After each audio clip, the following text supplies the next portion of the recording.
How did you deal with your parents not liking your partner? My parents have always been judgmental of me and everything I have done. Nothing I did was ever enough for them. If I got a good grade, they wanted it to be better. If I dressed a certain way, they would pick it apart and tell me why it was wrong. If I made a decision about my life, they always had something negative to say about it. I grew up feeling like I was constantly under a microscope, never quite measuring up to their impossible standards. My mother was especially relentless. She had a way of making me feel small without even raising her voice. It was always in the little comments, the exaggerated sighs, the way she would glance at me like I had somehow disappointed her just by existing. My father was not as vocal, but he had a sharp, judging silence that somehow cut just as deep. No matter how hard I tried, they always found something to criticize. When I met Anthony, I knew right away they would not approve, not because there was anything wrong with him, but because they had always found something wrong with everyone and everything in my life. They met him once and decided they did not like him. My mother looked him up and down like she was inspecting something at a thrift store. My father shook his hand too firmly, as if he was trying to prove a point. From that moment on, they made little digs at him every time we visited. My mother commented on his job as a mechanic, asking if he had ever considered doing something more stable. My father asked him over and over if he had a plan for the future, as if fixing cars was not a real profession. Anthony never let it get to him. He would just smile, answer politely, and move on. I knew it bothered him, but he never let them see it. When Anthony and I got engaged, my parents barely reacted. My mother asked if I was absolutely sure, as if I was making some kind of tragic mistake. My father just nodded stiffly and told Anthony to take care of me.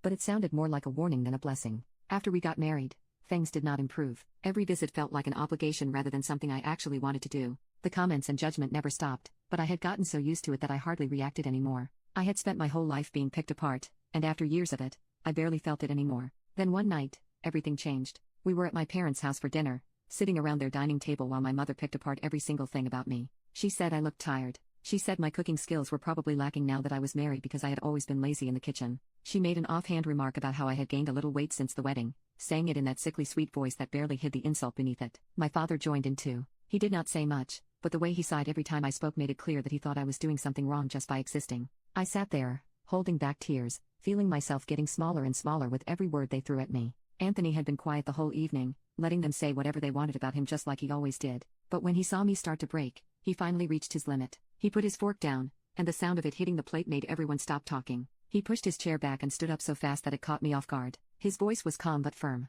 "That's enough," he said. My parents looked at him in shock. No one had ever talked back to them like that before. "You can say whatever you want about me," he continued, "but you don't get to talk to my wife like that. You don't get to make her feel small in her own family. You have spent her entire life picking her apart, making her feel like she is never good enough, and I'm done watching it happen. You don't deserve a daughter like her. You should be grateful to have her in your life. But instead, all you do is tear her down. We are done with this." The room was silent. My mother looked stunned. My father's face went blank, as if he had never even considered the possibility of being confronted. Anthony turned to me and reached for my hand. "We're leaving," he said. I felt frozen for a second, like I could not move. But when I looked at my parents, I realized something. They were not going to change. They were always going to be like this, and I did not have to keep putting myself through it. I took Anthony's hand and stood up with him. Neither of my parents said a word as we walked out the door. When we got into the car, Anthony squeezed my hand and looked at me. "You don't have to take their poop anymore," he said. For the first time in my life, I actually believed it.